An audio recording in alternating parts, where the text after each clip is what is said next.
Got another book here for you. Birds in Bloom, The Owls Up Close. Plant now, of course, for the spring bulbs and the best tulip hacks with stunning hydrangeas. Now, this is the October-November 2022 issue. Now, usually I don't like bugs. Okay, it's like that old song, I don't like spiders and snakes, and I had a run-in with a snake this summer, but we're not going to go there. Anyway,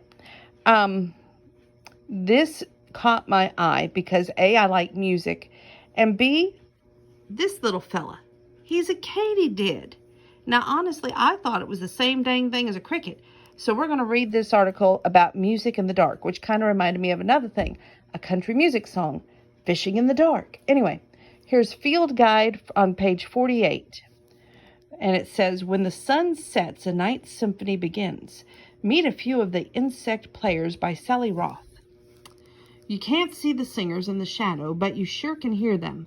Their music fills the night air, pulsating, chirping, clicking, and buzzing from every direction. The concert starts soon after dusk and keeps going strong until around midnight, and then it can last well into November into some areas. Who are these secret singers? Crickets and katydids, depending on where you call home. You might hear any of the hundreds of different species, including a couple of amusing and grand monikers. For example, you might hear the aptly named melodious ground cricket, splendid shield-backed katydid, or robust conehead. Night singing insects fill all sorts of ecological niches, making some homes under logs and fields, marshes, desert, shrubs, trees, or grasses, and our own yards too. To boost the number and variety to your musician's nationalist educator, Carl Strang, who holds a doctorate in wildlife ecology. One moment, we have to turn the page.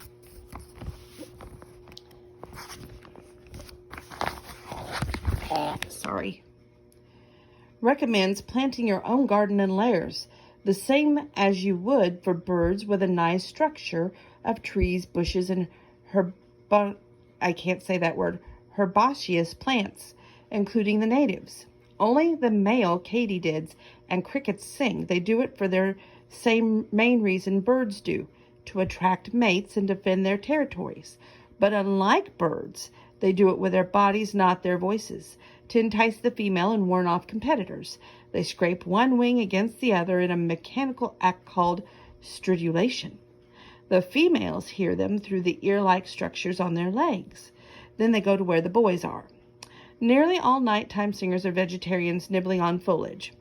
Fungi are sometimes flowers. They don't cause problems or threaten agriculture. They just go about their lives right under our noses, and we rarely even notice them in the daytime. You may see them in there moving around, working on your gardens. Carl says, watch for motion because they'll be moving out of your way. Birds have no problem spotting the night singers during the day and scour the foliage to ferret them out. Even through our insects are silent in camouflage. Parasitic wasps search for them too, to use them as hosts for their eggs and to develop larvae. Mice and other small animals also may snatch them up, the musical insects.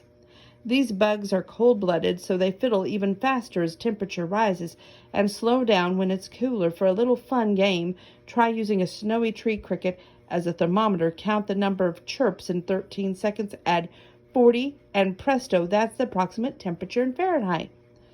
Sally Roth is an elderly mother who was delighted to have a cricket on the earth like Charles Dickens' story, but her family didn't have the heart to tell her it was a smoke detector chirping due to a dying battery.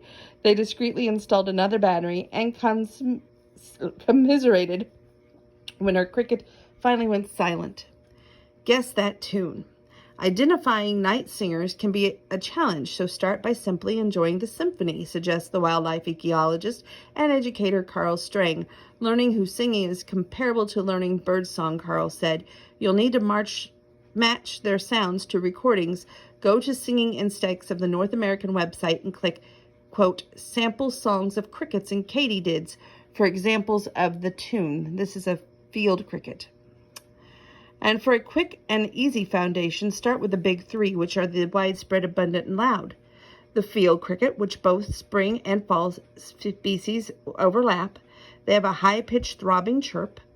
Snowy tree cricket a deeper rhythmic chirping, often misidentified with the song of field crickets, and the common true katydid, a grating three-syllable rasp declaring the katydid. And I thought that was entertaining on page 48 and 50 of the Birds in Bloom October-November issue, which they are filled with much more thrilling articles than the one I just shared with you. But I just found that entertaining and thought you all would as well. Forgive me for my bad reading. I didn't wear my glasses. That's a no-no, but don't tell anybody. Shh. Thank you for tuning in. And when I find some more interesting news or have some more interesting news, I'll be right back with you right here on YouTube.